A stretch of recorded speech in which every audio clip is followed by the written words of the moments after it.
Most Americans know that there are two sexes, male and female, and that sex is rooted in science.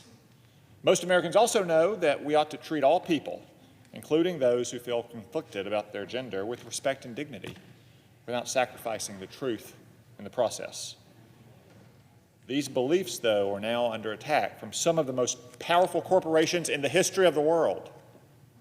Just a few weeks ago, while House Democrats were passing their far-left Equality Act and the left-wing media was busy canceling Dr. Seuss, Amazon quietly erased a book from its online store without notice, without warning, without explanation.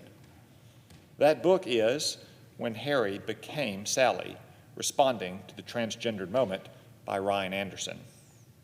Now, Amazon claims it banned this book for violating its brand new policy on hate speech. Of course, that excuse is arbitrary and patently false. You can go to Amazon right now. You can go to Amazon on your phone or on your computer and buy copies of actually hateful books. You can get Hitler's Mein Kampf shipped to your door with free Amazon Prime delivery. You can get the Unabomber Manifesto, written by a serial killer who murdered 3 people and maimed 23 others. You can even get How to Blow Up a Pipeline. I assume the title speaks for itself. All those books are available for purchase on Amazon right now, one click away. But Amazon wants you to believe that a conservative book is somehow beyond the pale, unacceptably hateful, literally worse than Hitler, as they like to say. My office asked Amazon to send us the exact passages from When Harry Became Sally that it deemed so hateful that it couldn't even sell the book on its website. Shocking surprise, I know, they never got back to us. That's because the book doesn't say anything hateful. To the contrary, the book makes very clear that we should treat people who feel conflicted about their gender with the same respect and compassion that are due to all people.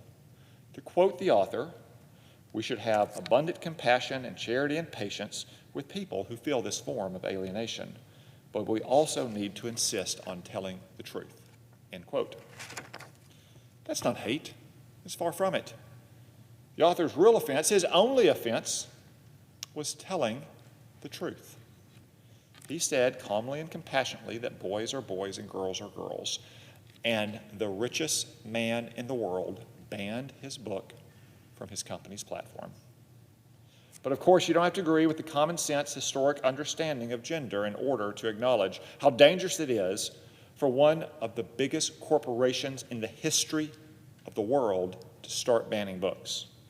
Because while Amazon's censorship may start with conservative views, it could easily mutate to censor other views that offend Jeff Bezos and his bottom line.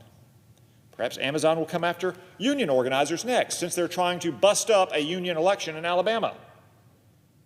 Or maybe environmental activists. Or maybe trust busters, since so many people are talking about potential antitrust violations in the world of big tech.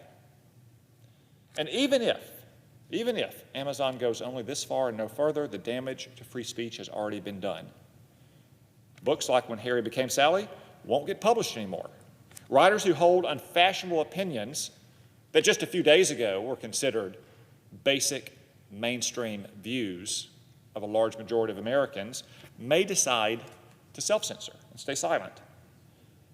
The virtual book burning may spread to other companies. Maybe Amazon will put a book-burning app on its Kindle so readers can drag books from its catalog into the virtual bonfire.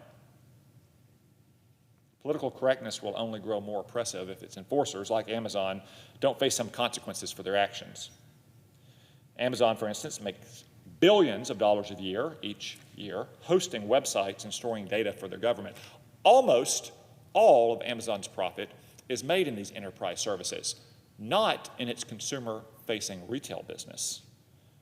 And those are our tax dollars flowing to a company that uses its power to censor the beliefs of a large majority of Americans.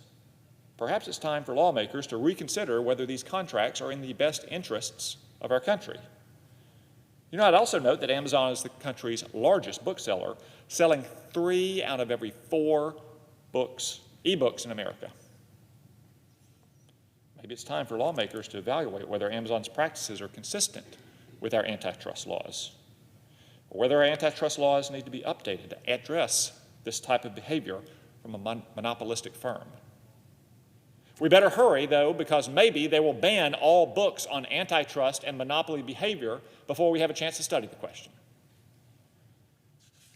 I'll close by quoting from the book that Amazon banned, which predicted the very events we're witnessing here today.